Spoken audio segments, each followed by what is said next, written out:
Welcome back to another episode of Procrastination Garage. My name is Matt. So what did we accomplish this week? Well, we did a project on the utility trailer. We worked on a couple of tires, one for my wife's Venza and one's for the Dodge Caravan. The blue toolbox, we got the wheels put on it and did some mowing and prep for some gopher hunting. So please sit back, watch the video, and when it's over, hit the like button and subscribe and tell all your friends and all the usual. So let's get into it. Earlier in this video, I was talking about having to lift up the front of the utility trailer, how it's heavier now with the toolbox on there and some things. I bought this last fall. It's not going to help me lift it at all, but it's got a little foot on the bottom of it and will help it slide. And the other thing this does is it makes it so you don't have to run the handle so many rotations to bring it up and down.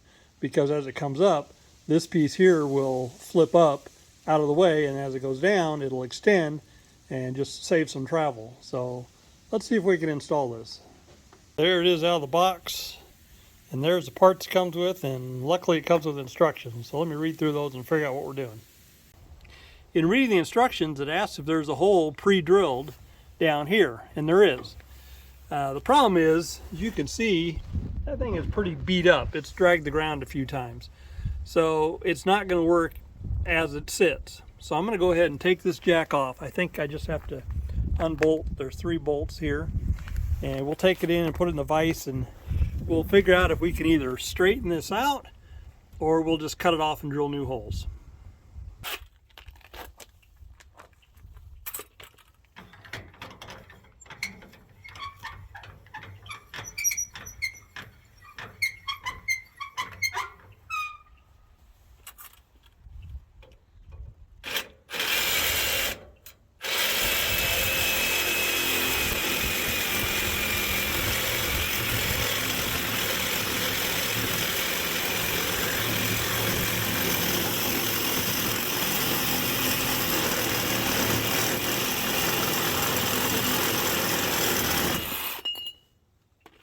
Well, we had to take care of it that way.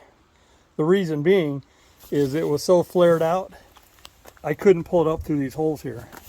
So by cutting it off flush, that's great. Now we just got to unscrew it and drill new holes.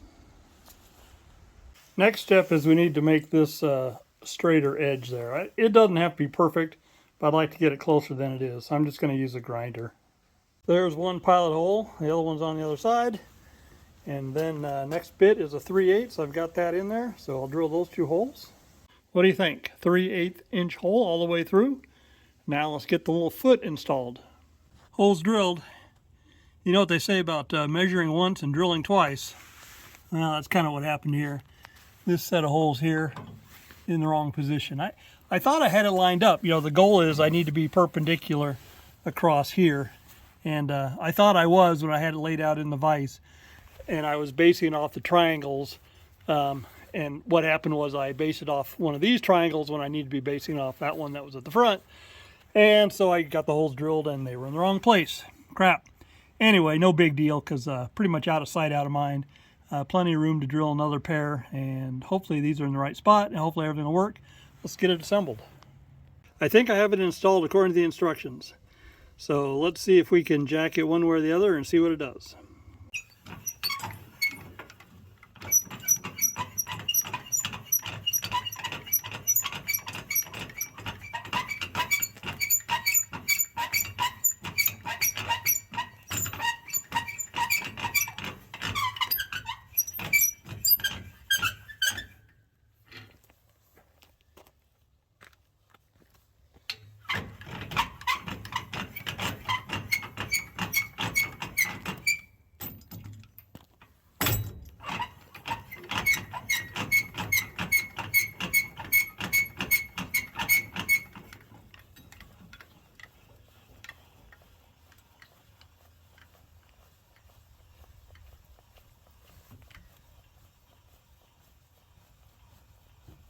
As you can see that in the up position, it did what it was supposed to do, as it comes all the way up and then it flips.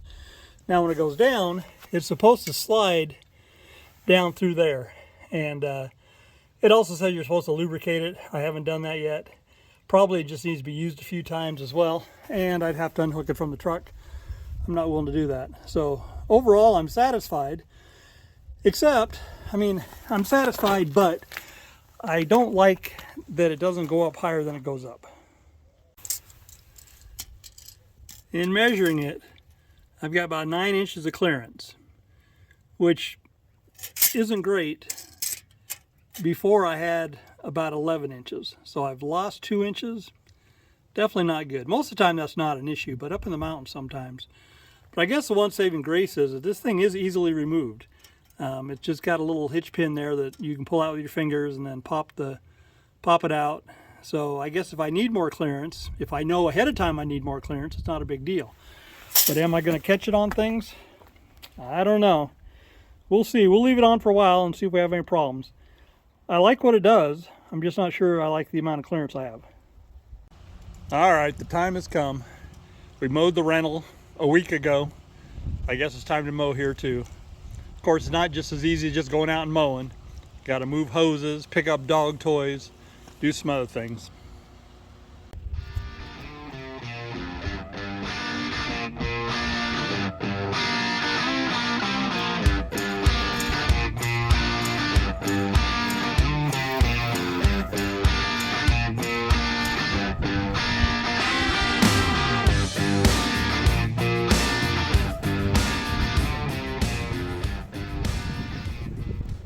Oh yes, the trailer's still out in the grass for when we picked up all the trimmings from the trees and burned them.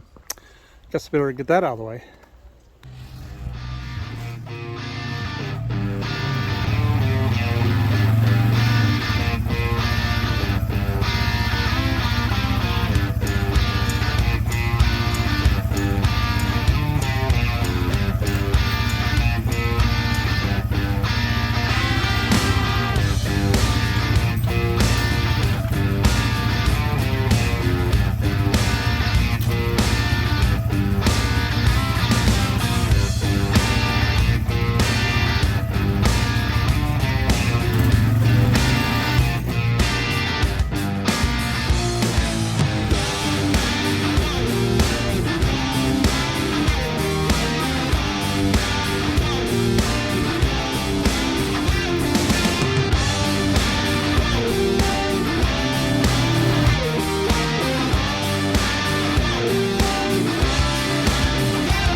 I was trying to figure out why this trailer was so hard for me to drag it up and hook to the ATV.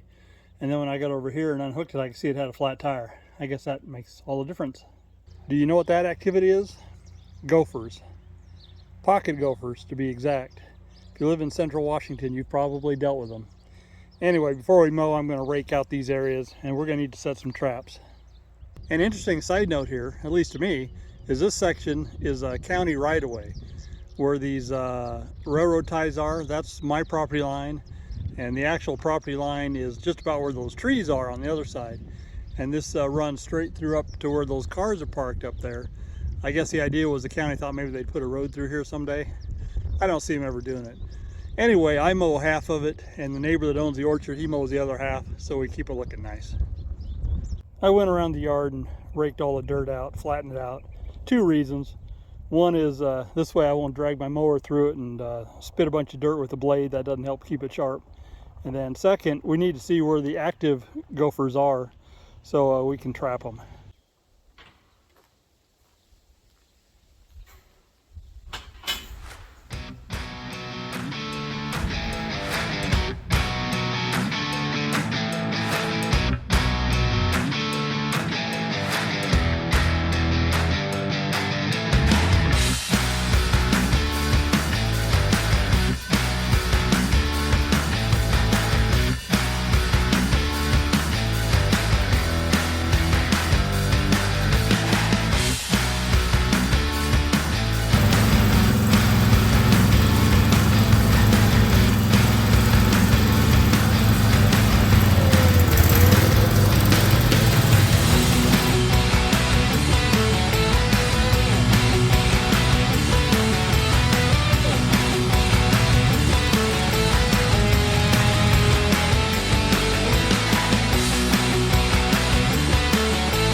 That looks better, right? At least it's not like an Amazon jungle when the dog comes out to go to the bathroom. We've got about an acre of grass to mow. It took me about 2.5 hours, maybe a little more than that, to get it done today. And I was fighting all kinds of weather. I had hail, I had ice pellets, a little bit of snow, got cold. It was pretty miserable. I actually stopped for about an hour when the heaviest of the ice pellets were coming down. But hey, first mow of the season's done.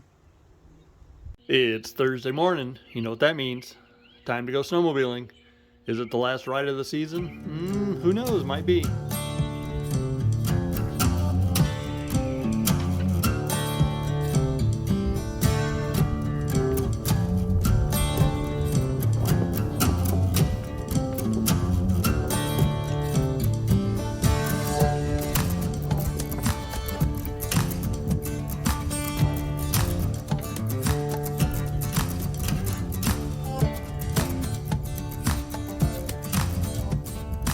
Back at the snow park, started to snow a little bit. You can tell there's only a few diehards left snowmobiling, and half the trucks in here are part of our group. Well, that ain't good. Yeah, I'm annoyed. My plug has failed. It's funny, they made it all the way to California and back, never lost pressure, tire pressure warning system never activated or anything. Sat around a couple days, my wife went to go to work and she got down the road and the light came on. And I've been putting about 5 pounds of air in it each day. So it's time to fix it.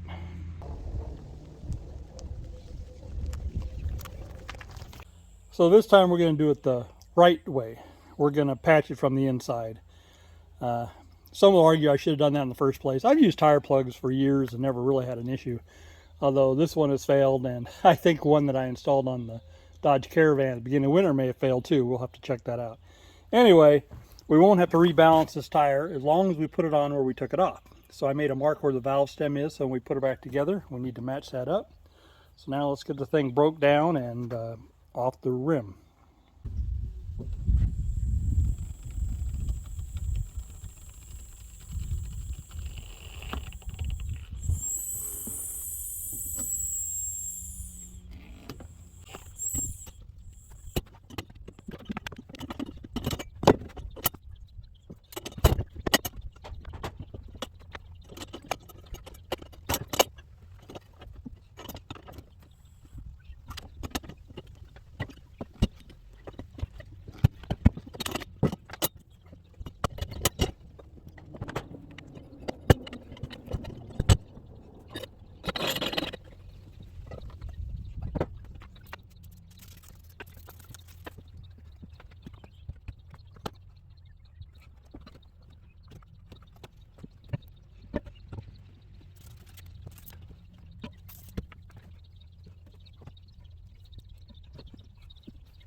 Overall, that came off pretty easy. I did learn a little trick to use a big screwdriver to just pry the tire enough so I could get the end of the tire changer in there. There just wasn't quite a big enough gap, but I was able to do it once I had a screwdriver down in there. Had to use a old washcloth to keep from damaging the wheel. Anyway, there's our plug from the inside. So we need to clean that up and get it patched. While we're waiting for the glue to dry on that patch, got a couple other things we could do. One, I bought a trailer ball for the back of the yellow ATV so we can get it mounted. There, look at that, all installed. I bought this ATV in 2009, I think. So it didn't take too long for me to get around to putting a hitch on it. Yeah, procrastination. Something else I got from Amazon are these 4 spark plugs. And this is the size that goes in the ATV. So now I've got 2 spares for each ATV, and I'm going to repackage them and get them out, or get them put in the ATV, so I'll have them in case I need them. One thing I've learned hauling spark plugs around on ATVs is they get dinged up, and usually what happens is that the gap gets closed on them. So I'm taking some precautions here. They come with a little cardboard protector, so I'm taping that on with some blue painter's tape to keep it in place. And then I'm putting it back in the little cardboard package. And then the cardboard package, I'm using packaging tape to seal it up. And I'd prefer to use more of the blue tape, but what I want to make sure is that I can read the number in case I need to figure out what the number is. So this is a finished one here. This one here will go into that box, and I'll do the same. And then I've got these two over here to do. And then two will go in the yellow ATV, two will go in the red ATV, and then we'll probably never have a spark plug problem again as long as we're carrying spares. Are we protected or what?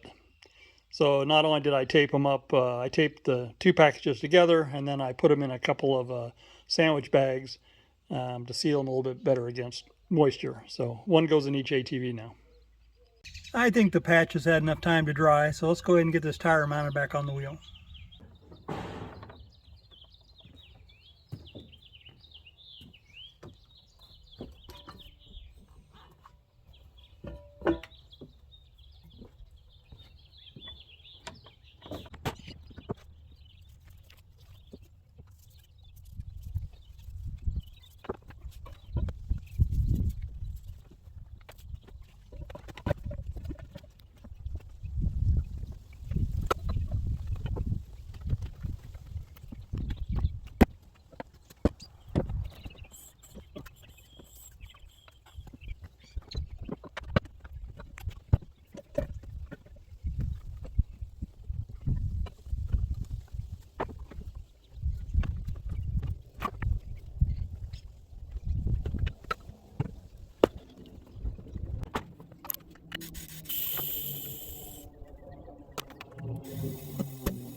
After putting the tire back on the Venza, I noticed a wet spot at the pump house and here around the corner.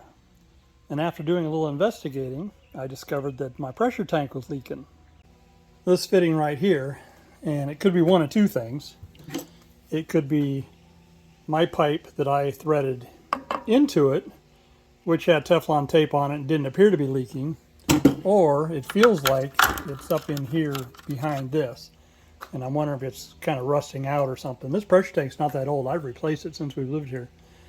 So for now, I'm making myself a bypass and installing that valve on the end there so I can shut it off, and we just won't have a pressure tank tonight. And then hopefully tomorrow I can go buy another pressure tank, or worst case, wait till Monday. There's my temporary patch in place. No leaks, so that'll get us through tonight, or at least through the weekend, whatever. And I've got a fan I'm going to run here to try and dry this out. I don't know how long it's been leaking. Looking down in the hole where the well pump is, it's not full of water, so it hasn't been leaking a long time. But it's been leaking for a few days anyway. It's Sunday morning, and we're headed off to Lowe's or Home Depot to pick up a new pressure tank. Of course, trailer's hooked up the white truck, need to unhook that. No room in the green truck. And perfect candidate would have been the Dodge Caravan up there, but it's still got a set of tires on it. So we'll just get the trailer unhooked from the white truck and go. First time we're trying out the new foot. See how it works. It's not falling fully into place by itself. Still haven't lubricated it.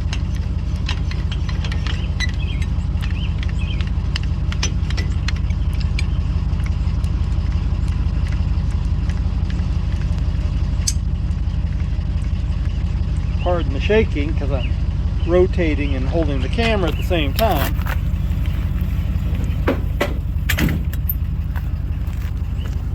Looks good.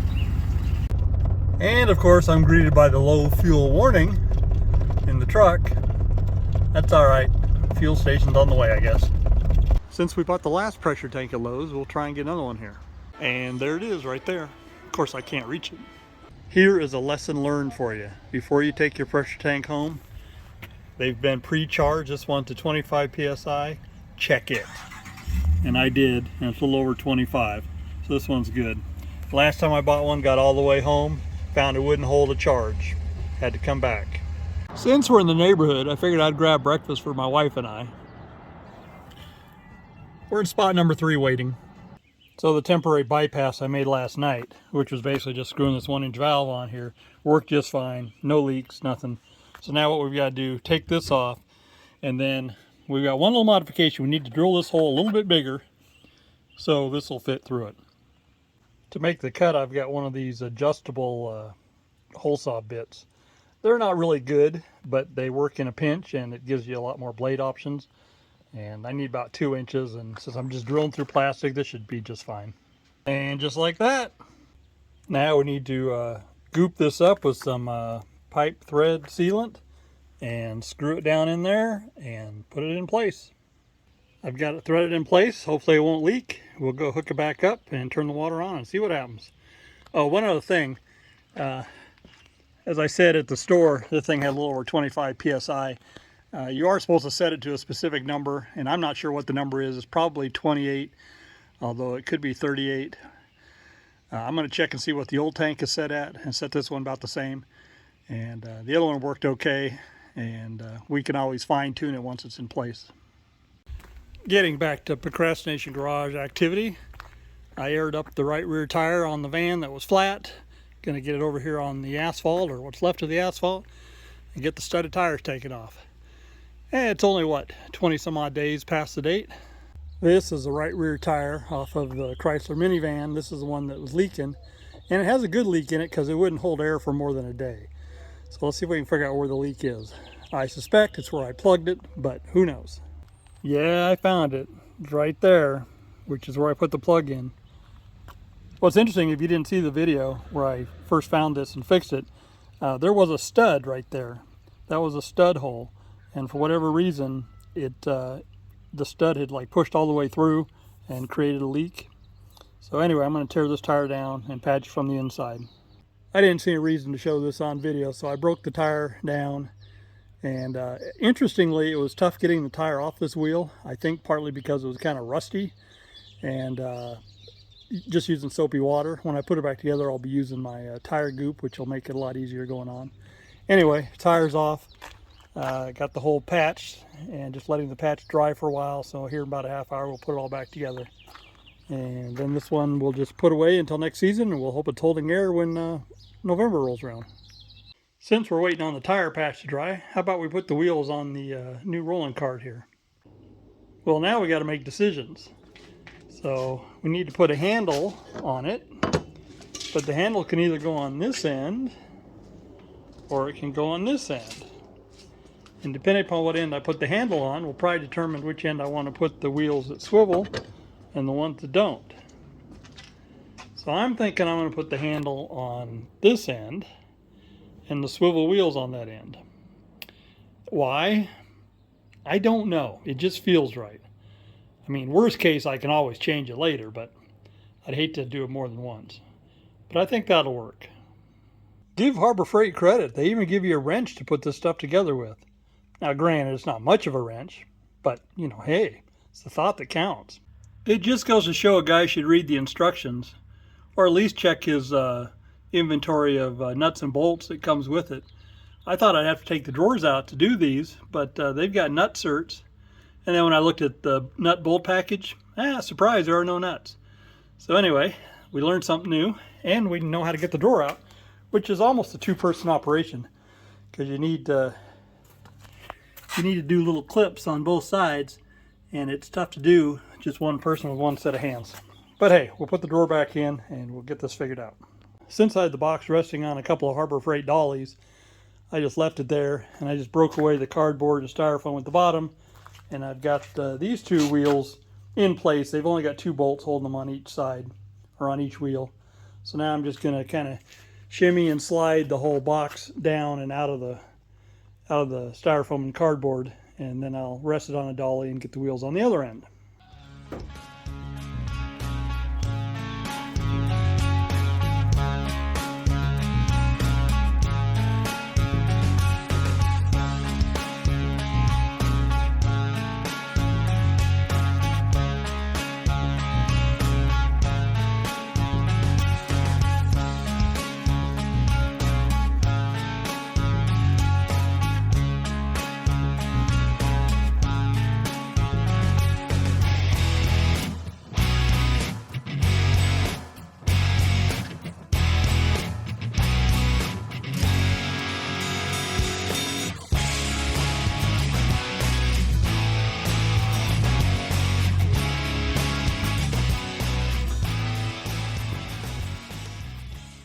Done deal. It's assembled.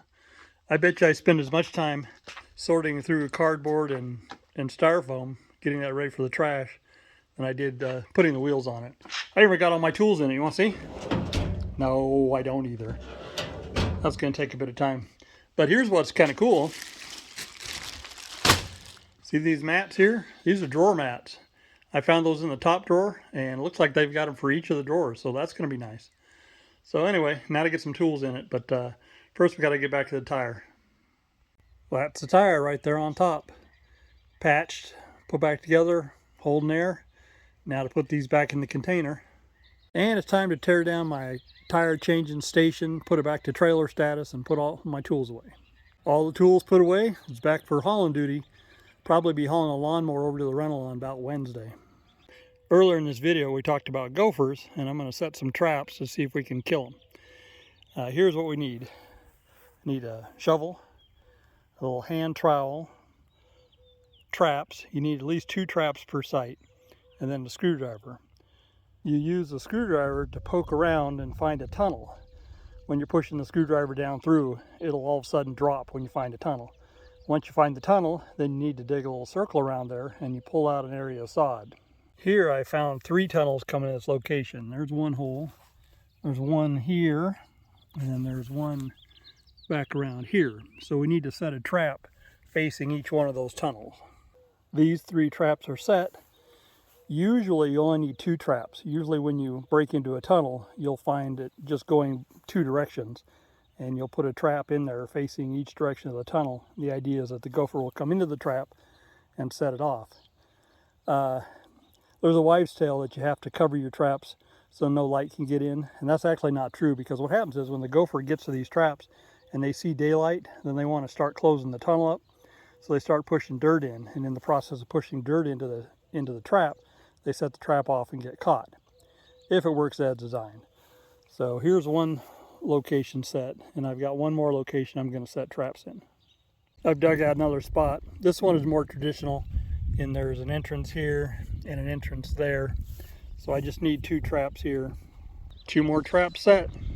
All right, one thing I do when I set the trigger is I set them as a hair trigger as much as possible. It takes practice. You just got to use your finger and figure out where it's about ready to pop. That way when the gopher on the inside just barely taps the little metal thing, it'll lock the trap on them. So I've done that to both of these.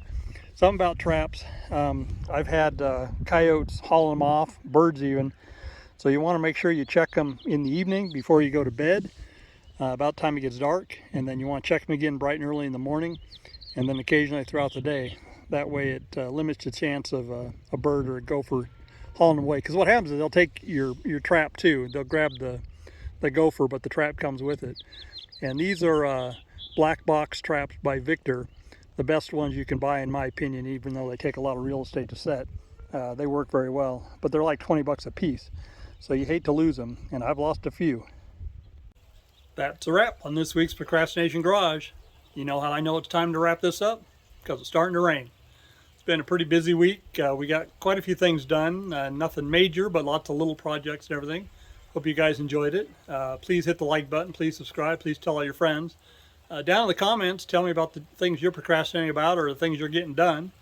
Remember, the #1 goal of Procrastination Garage is to motivate me to get out and do something, either work down in the shop, out in the yard, or go up in the mountains and play. And again, this week we did a little bit of everything. So we'll see you next week.